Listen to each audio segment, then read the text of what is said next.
XM study में आपका फिर से स्वागत है। किसी कारणवश से कुछ दिन से क्लास नहीं हो पा रहा था, इसके लिए आप लोगों से माफ़ी चाहता हूं। आज से वादा करता हूं कि आप लोगों को डेली प्रैक्टिस सेट कराया जाएगा बिहार स्पेशल सर्वे अमीन के लिए। और आज मैं आप लोगों को प्रैक्टिस सेट 5 कराने जा रहा हूं। जो भी बच्चे इससे पहले वाला वीडियो नहीं देखे हैं, डिस्क्रिप्शन में लिंक दिया हुआ है, वहाँ से जाके आप लोग देख सकते हैं। इस प्रैक्टिस सेट कराने का मुख्य उद्देश्य क्या क्या है मैं आप लोग को बताने जा रहा हूँ। इसमें क्या है कि आप लोग को मोस्ट एक्सपेक्टेड क्वेश्चन कराया जाएगा, ठीक है। और इसमें जो भी क्वेश्चन आप लोग को कराया जाएगा वो रिपीटेड क्वेश्चन होगा डिफरेंट स्टेट जेई के लिए। और ये क्वेश्चन आप लोग को जो भी रहेगा प्रीवियस ईयर क्वेश्चन रहेगा, आप लोग को बिहार अमीन 2016 का भी रहेगा। इससे आपको चांस बना रहेगा कि बिहार अमीन में वो क्वेश्चन डायरेक्ट पूछा जाए। चलिए आज के प्रैक्टिस सेट का सेशन स्टार्ट करते हैं। पहला क्वेश्चन क्या है, the hardest among the natural stone listed here. कहने का मतलब चारों ऑप्शन में से सबसे हार्डेस्ट स्टोन कौन सा है। तो याद रखना है हार्डेस्ट स्टोन सबसे ज़्यादा ग्रेनाइट है। चलिए अगले क्वेश्चन पे जाते हैं। क्या है, कह the type of stone use generally for masonry work in industrial area expose to smoke and chemical fumes. बताइए चारों ऑप्शन में से कौन सा होगा। तो याद रखना है कि आप लोगों को ये क्या होगा, याद रखना है ग्रेनाइट। क्या होता है, ग्रेनाइट होता है। चलिए अगले क्वेश्चन पे जाते हैं, कौन सा है। अगला क्वेश्चन क्या है, which of the following test is not use for the building stone. बताना है कि कौन सा टेस्ट इसमें से बिल्डिंग स्टोन यूज के लिए नहीं है। तो क्या होगा इसका आंसर, आप लोग बताइए क्या होगा। याद रखना है कि कलर टेस्ट जो होता है ना, बिल्डिंग स्टोन के यूज़ के लिए नहीं होता है। चलिए अगले क्वेश्चन पे जाते हैं। क्या है, कह रहा है आर्जिलिशियस रॉक आर मेड फ्रॉम। बताइए आर्जिलियस रॉक किससे बना हुआ रहता है। तो याद रखना है कि आर्जिलियस रॉक जो होता है ना, क्ले प्रीडोमिनेट से बना हुआ रहता है। अगला क्वेश्चन क्या है, कह रहा है the major constituent in the siliceous rock. बताना है कि सिलिशियस रॉक में मेजर कंस्टिट्यूएंट कौन सा होता है। याद रखना सिलिका, सिलिशियस मतलब क्या होता है, सिलिका। कहने का मतलब सिलिका सबसे ज़्यादा इसमें पाया जाता है। चलिए अगले क्वेश्चन पे चलते हैं। क्या है, जितना भी क्वेश्चन है देखिए हरियाणा एसएससी जेईई अलग अलग डिफरेंट स्टेट जेईई का क्वेश्चन है। अगला क्वेश्चन क्या है, if the rock contents only one mineral it is known as. बताइए क्या होगा इसका आंसर। कह रहा है यदि चट्टान में केवल एक खनिज होता है इसे किस रूप में जाना जाता है। बताइए इसका आंसर क्या होगा। तो याद रखना क्या होगा, मोनो मिनरलिक रॉक होता है। अगला क्वेश्चन क्या है, कह रहा है sedimentary rock are the result of. बताना है कि सेडिमेंट्री रॉक किसका रिजल्ट होता है। तो याद रखना कि सेडिमेंट्री रॉक जो होता है accumulation of weather deposit of the igneous rock. क्या होगा, ऑप्शन नंबर एक आंसर होगा। चलिए अगले क्वेश्चन पे क्या है, which of the following is not sedimentary rock. इनमें से बताना है कौन सा सेडिमेंट्री रॉक नहीं है। तो बताइए इसका आंसर क्या होगा। याद रखना कौन सा होता है, डोलेराइट जो होता है ना, सेडिमेंट्री रॉक नहीं होता है। अगला क्वेश्चन क्या है, क्या the test conducted to find out the presence of water soluble matter in the sample of stone. कह रहा पत्थर के सैंपल में पानी में घुलनशील पदार्थों की उपस्थिति का पता लगाने के लिए किया जाने वाला परीक्षण कौन सा है। तो बताइए 9 का आंसर क्या होगा। याद रखना कौन सा, स्मिथ टेस्ट होता है। अगला क्वेश्चन चलिए क्या है, क्या the tendency of a stone is to split along. बताइए कि एक पत्थर की प्रवृत्ति के साथ विभाजित करने के लिए क्या होता है। तो याद रखना क्या होता है, क्लीवेज होता है। अगला क्वेश्चन चलिए क्या है, dash is the agent of transportation of alloy wheel soil. बताना है कि डैश जलोढ़ मिट्टी के परिवहन का कारण होता है। याद रखें कौन सा होता है, वाटर होता है। अगला देखिए ये भी क्वेश्चन बीईसीएल में पूछा गया है, जो भी जेईई का एग्जाम है। अगला क्वेश्चन क्या है, talus, talus is transported by. बताना है कि टेलस जो होता है ना किसके द्वारा ट्रांसपोर्टेड किया जाता है। तो 12 का आंसर बताइए क्या होगा। याद रखना ग्रेविटेशनल फोर्स के द्वारा ट्रांसपोर्टेड किया जाता है। अगला क्वेश्चन क्या है, what does bentonite contain predominantly. कहने का मतलब बेंटोनाइट में मुख्य रूप से क्या पाया जाता है। तो याद रखना है बेंटोनाइट जो होता है ना, आप लोगों को बताना है कि बेंटोनाइट में क्या होता है, मोंट मोनोनाइट। मोंट मोनोनाइट का क्या कहता है, स्वेलिंग एंड श्रिंकेज होता है। तो चलिए अगले क्वेश्चन पे। अगला क्वेश्चन क्या है, honeycomb structure is found in. जो हनीकॉम्ब स्ट्रक्चर किस में पाया जाता है। याद रखना हनीकॉम्ब स्ट्रक्चर जो होता है ना हमेशा फाइन सिल्ट एंड क्ले में पाया जाता है। अगला क्वेश्चन चलिए क्या है, कह रहा है the transport medium of aeolian soil deposit it. बताना है कि वायुड मृदा निरपेक्ष का परिवहन माध्यम है।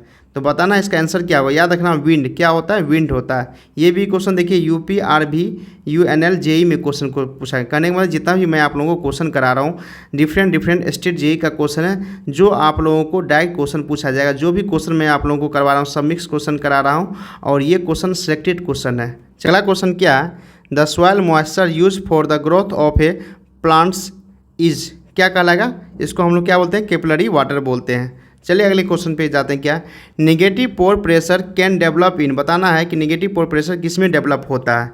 तो याद रखना कि डेंस सैंड और ओवर कंसोलिडेटेड क्ले में होता है। चलिए अगले क्वेश्चन पे जाते हैं। क्या कहा है, कह रहा for a given soil sample the calcium carbide method is generally use to determine the, बताइए इसका क्या आंसर होगा।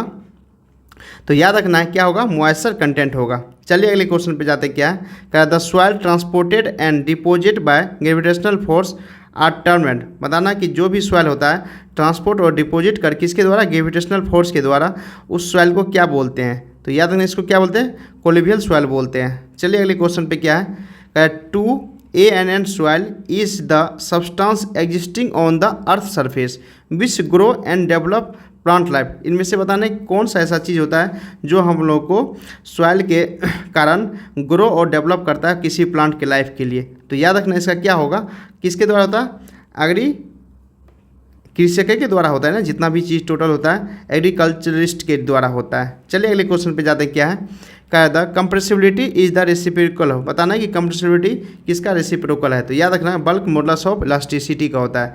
तो आप लोग को कंप्रेसिबिलिटी जो होता है ना, ये कंप्रेसिबिलिटी ये इन्वर्सली प्रोपोर्शनल होता है बल्क मॉडुलस इलास्टिसिटी का। चलिए अगले क्वेश्चन में जाते हैं। क्या है, कह रहा है which of the following is the ratio of absolute viscosity and mass density. सबसे पहला तो विस्कोसिटी और मास डेंसिटी का आप लोग को रिलेशनशिप बताना है, इसको हम लोग क्या बोलते हैं। तो आप लोग बताइए इसका क्या होगा। तो सबसे बड़ी बात क्या है, कह रहा है क्या, absolute viscosity to mass density पूछ रहा है आप लोग को। तो याद रखिए इसको बोलते हैं हम लोग काइनेटिक विस्कोसिटी बोलते हैं। क्या बोलते हैं, काइनेटिक विस्कोसिटी आप लोग को बोलते हैं। जो काइनेटिक विस्कोसिटी क्या होता है, म्यू इक्वल टू क्या होता है, न्यू, इसको हम लोग न्यू बोलते हैं। Nu equal to mu upon rho होता है। तो क्या होगा, एब्सोल्यूट विस्कोसिटी बाय डेंसिटी क्या होगा, न्यू। न्यू किसको बोलते हैं, काइनेटिक विस्कोसिटी को बोलते हैं। चलिए अगले क्वेश्चन पे जाते हैं। क्या है, कह रहा था arrange the following media solid liquid and gas in descending order of speed of sound through them. तो बताइए इसका आंसर क्या होगा। तो आप लोग 23 का हम लोग को आंसर बताइए। तो क्या होगा, याद रखना कि इसका हम लोग को करा अवरोही क्रम में व्यवस्थित करें। तो क्या होगा, सॉलिड लिक्विड एंड गैस होगा। चलिए अगले क्वेश्चन पे जाते हैं। क्या है, करा what is equal to the measurement of 1 mu A. अब देखिए 1 म्यू ए का मतलब क्या होता है, याद है 10⁻³ आर्मस्ट्रॉन्ग होता है। ये चीज़ आप लोग को याद, क्या होगा, ऑप्शन नंबर सी होगा।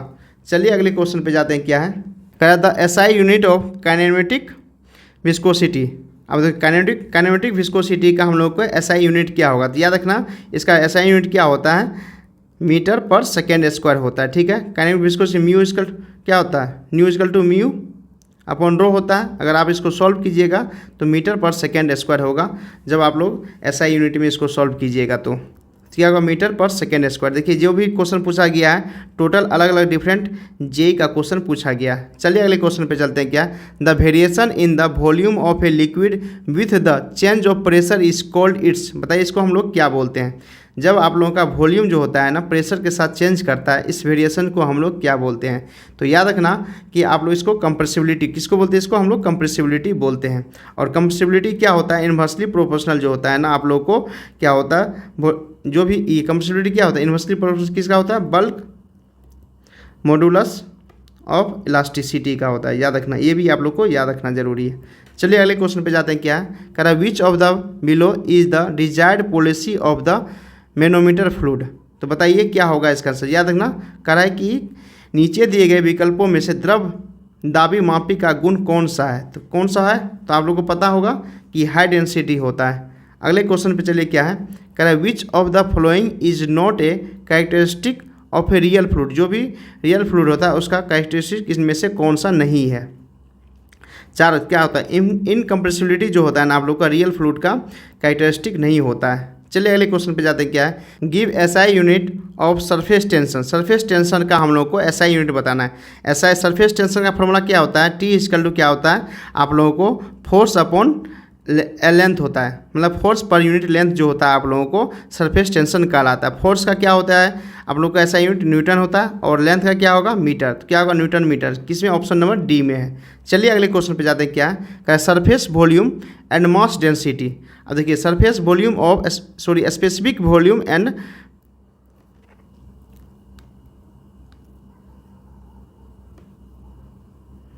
अगला क्वेश्चन क्या है specific volume and mass density का रिलेशनशिप बताना है। तो मास डेंसिटी क्या होता है, डेंसिटी क्या होता है, मास अपॉन आप लोग को वॉल्यूम होता है। अब वॉल्यूम इक्वल टू क्या हो जाएगा आप लोग को, अगर ये 1 अपॉन आप लोग को डेंसिटी हो जाएगा, तो अब क्या इन्वर्सली प्रोपोर्शनल एक दूसरे का है ना, तो क्या होगा इन्वर्सली प्रोपोर्शनल हो जाएगा। चलिए अगले क्वेश्चन पे जाते हैं, क्या है the process of water being lost from the leaves of the plants from the pores is known as. बताना है कि पौधों की पत्तियों में मौजूद रंध्रों द्वारा पानी के नष्ट होने की प्रक्रिया को हम लोग क्या बोलते हैं। तो आप लोग बताइए इसका आंसर क्या होगा, इसको हम लोग क्या बोलते हैं ट्रांसपीरेशन बोलते हैं। अगले क्वेश्चन पे चलिए, क्या है the irrigation water raised to the land by means gravity flow indicate which of the following type of irrigation. कहने का मतलब क्या है, गुरुत्व प्रवाह के माध्यम से भूमि को सिंचित करने की विधि को हम लोग क्या बोलते हैं। तो इसका हम लोग क्या हुआ, इसको हम लोग क्या बोलते हैं, फ्लो इरिगेशन ही बोलते हैं ना। चलिए अगले क्वेश्चन पे क्या है, जितना भी क्वेश्चन है आप लोगों के लिए इंपॉर्टेंट क्वेश्चन है, क्योंकि यही क्वेश्चन आप लोगों को बार बार जेईई में क्वेश्चन पूछा गया, इसलिए मैं आप लोगों को ये क्वेश्चन बता रहा हूँ। और ये क्वेश्चन आप लोगों को 75 क्वेश्चन है, जो आप लोगों को हमेशा जो भी पैटर्न है 75 technical plus 25 non technical question. तो क्या है the first watering after the crop was grown by a few centimetre is known as. अब कह रहा है फसल को कुछ सेंटीमीटर की हो जाने पर की गई पहली सिंचाई को हम लोग क्या बोलते हैं, जो पहला सिंचाई होता है उसका नाम क्या दिया गया है। तो याद रखना जो पहला सिंचाई होता है, जो आप लोगों का पहला सिंचाई जो भी आप लोगों को पहला सिंचाई होता है उन लोग को हम लोग क्या बोलते हैं हम लोग को उसको कोर वाटरिंग बोलते हैं, जो हम लोग उसको क्या बोलते हैं कोर वाटरिंग बोलते हैं। चलिए अगले क्वेश्चन पे जाते हैं, क्या है the process by which precipitation is caught and held by falling twigs and branches of the trees, scrub and other vegetation and the lost by the evaporation never reaches the surface of the ground is known as। कहने का मतलब क्या, उस प्रक्रिया को क्या कहा जाता है जहाँ वनसन पेड़ के पर्ण समूह, डालियों और शाखाओं, झाड़ियों और अन्य वनस्पतियों की शाखाओं द्वारा ग्रहित और धारिता की जाती है और वाष्पीकरण से लुप्त हो जाती है, जो जमीन की सतह तक नहीं पहुंचती है। इसको हम लोग क्या बोलते हैं, इस डिफिनेशन को। तो याद रखना इस डिफिनेशन को इंटरसिपेशन बोलते हैं, इंटरसिपेशन जिसको हम लोग अवरोधन बोलते हैं। चलिए अगले ये देखिए BSPSCL जो बिहार का है वो स्टेट जेईई वो उसमें क्वेश्चन पूछा गया था। चलिए अगले क्वेश्चन पे जाते हैं, क्या कह रहा था 70% इंडेक्स ऑफ वेटनेस मीन्स। कहने का मतलब 70% गिलापन का सूचकांक का क्या मतलब होता है। अब देखिए इसमें आप लोगों को जो होता है ना एक डिफिनेशन आप लोग याद रखना है कि परसेंटेज ऑफ रेनफॉल डिफिशियंसी जो होता है ना 100% माइनस इंडेक्स ऑफ वेटनेस होता है। ये चीज़ आप लोग को याद रखना है, ठीक है, ये फार्मूला आप लोग को याद रखना है। अब हम लोग को बोला रेन एक्सेस कितना, तो हम जैसे ही आप लोग को क्या वेटनेस इंडेक्स आप लोग कितना दे गया है 70%। अब क्या कि 100 में से जैसे ही हम लोग -70 करेंगे क्या आ जाए 30%, मतलब एक्सेस कितना मेरा आ रहा है डिफिशियंसी का कितना आप लोग को 30% डिफिशियंसी। कहने का मतलब आप लोग को डिफिशियंसी कितना हो जाएगा 30%, यानी डिफिशियंसी कितना हो जाएगा 30% हो जाएगा। ऑप्शन नंबर क्या होगा बी। जहाँ भी इंडेक्स ऑफ वेटनेस होता है ना वहाँ डिफिशियंसी होता है, तो कितना हो जाएगा डिफिशियंसी आप लोग को 30% हो जाएगा। चलिए अगले क्वेश्चन पे जाते हैं, क्या है कह the process of losing water from the leaves of the plants is termed. कहने वह प्रक्रम जिसके द्वारा पौधे अपनी नमी को जलवाष्प के रूप में पत्तियों के जरिए निकाल देते हैं, इस फेनोमेना को हम लोग क्या बोलते हैं। तो याद रखना इसको हम लोग ट्रांसपीरेशन बोलते हैं, क्या बोलते हैं वाष्पो उत्सर्जन बोलते हैं।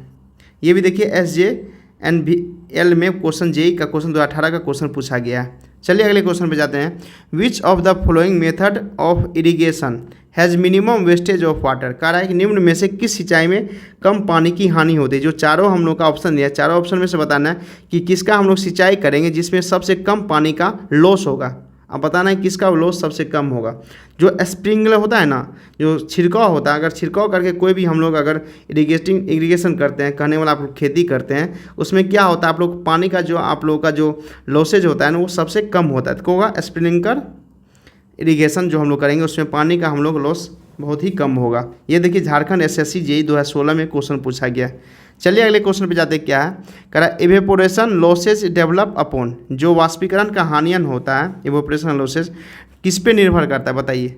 चारों ऑप्शन बताइए इसमें से किस पे निर्भर करता है। किस पे नहीं, देखिए नेचर ऑफ द प्रेसिपिटेशन उस पर भी निर्भर करता है, टाइप ऑफ वेजिटेशन इस पर भी निर्भर करता है कि मेरा कैसा लॉस हो रहा है वाष्पीकरण का। कह रहा है ह्यूमिडिटी उस पर भी डिपेंड करता है, अगर ह्यूमिडिटी ज़्यादा हुआ तो क्या होगा आप लोग का कम होगा। क्या विंड वेलोसिटी इस पर भी डिपेंड करता है। Area of the water surface and depth of the water automatic है, उसके एरिया जो भी वाटर सरफेस का एरिया होता है उस पर भी डिपेंड करता है, जितना भी डेप्थ होता है उस पर भी। ये देखिए आरआरबी जेईई 2019 में लेटेस्ट क्वेश्चन पूछा गया। तो क्या होगा कहने वाला ऑप्शन नंबर बी हो जाए, ऑल ऑफ द ऑप्शन क्या है मेरा सही है। इस चीज़ पे ये लोग डिपेंड करता है इवेपोरेशन लॉसेज। चलिए अगले क्वेश्चन पे जाते हैं। क्या है कह रहा है a graph in which the discharge is on the Y axis, कोई ग्राफ है जिसका डिस्चार्ज वाई एक्सिस में है and the corresponding time is on the axis, करने वाला जो भी टाइम है वो एक्स एक्सिस में है, तो उसको हम लोग क्या बोलते हैं। अब हिंदी में क्या, ग्राफ जिसमें एक्स एक्सिस पर समय के साथ वाई एक्सिस पर विसर्जन दर्शाया जाता है, उस ग्राफ को हम लोग क्या नाम बोलते हैं। तो याद रखना है उस ग्राफ को हम लोग हाइड्रोग्राफ बोलते हैं। क्या बोलते हैं उसको हम लोग हाइड्रोग्राफ बोलते हैं। जैसे मान लीजिए एक्स और वाई करने का मतलब ये दो ग्राफ हो गया। एक्स में आप लोगों को जो है ना क्या टाइम है, ठीक है, और वाई में क्या है डिस्चार्ज है। तो इस ग्राफ को हम लोग क्या बोलते हैं, याद रखना ये जो ग्राफ होता है इस ग्राफ को हम लोग क्या बोलते हैं हाइड्रोग्राफ बोलते हैं। इसको हम लोग क्या बोलते हैं हाइड्रोग्राफ बोलते हैं। चलिए अगले क्वेश्चन, और इस आज के प्रैक्टिस सेट का लास्ट क्वेश्चन है। कह रहा है an isohyets is a line joining places of, बताना है कि समविष्टि रेखा स्थानों को जोड़ती है, उसे हम लोग क्या बोलते हैं। तो याद रखना उसको हम लोग क्या बोलते हैं इक्वल रेनफॉल। क्या बोलते हैं उसको, जो आइसोहेड्स होता है ना, जैसे ही आइसोहेड्स आ जाए कहने का मतलब जहाँ भी आइसोहेड्स क्वेश्चन है कहने का मतलब वो इक्वल है। इक्वल क्या है रेनफॉल है, जो यहाँ पे क्या होगा उसका मतलब इक्वल रेनफॉल हो रहा है, उसी को हम लोग क्या बोलते हैं आइसोहेड्स बोलते हैं। तो आज के प्रैक्टिस सेट का ये लास्ट क्वेश्चन था। अगर वीडियो अच्छा लगे प्लीज़ लाइक और सब्सक्राइब कीजिएगा और अपने दोस्तों को शेयर कीजिएगा। जो भी बच्चे हैं ज़्यादा से ज़्यादा अगर शेयर कीजिएगा तो उन लोगों को भी बेनिफिट मिलेगा, क्योंकि मैं आप लोगों को जो भी क्वेश्चन ला रहा हूँ सब आप लोगों को या तो किसी न किसी स्टेट जेईई का रिपीटेड क्वेश्चन है। देखिए पूरा स्टेट, हर एक स्टेट में अलग अलग जेईई एग्जाम होता है, और इस बार जब भी क्वेश्चन पहली बार एग्जाम हो रहा है तो ये क्वेश्चन हमेशा क्या होगा प्रीवियस ईयर ही क्वेश्चन किसी न किसी स्टेट जेईई का क्वेश्चन पूछेगा। तो आप लोग क्या कीजिए ज़्यादा से ज़्यादा प्रैक्टिस सेट कीजिए हर एक स्टेट जेईई का एक या तो आप लोग क्या कीजिए कोई भी स्टैंडर्ड बुक ले लीजिए, उस स्टैंडर्ड बुक से आप लोग प्रैक्टिस सेट दीजिए। Thank you guys for watching this video.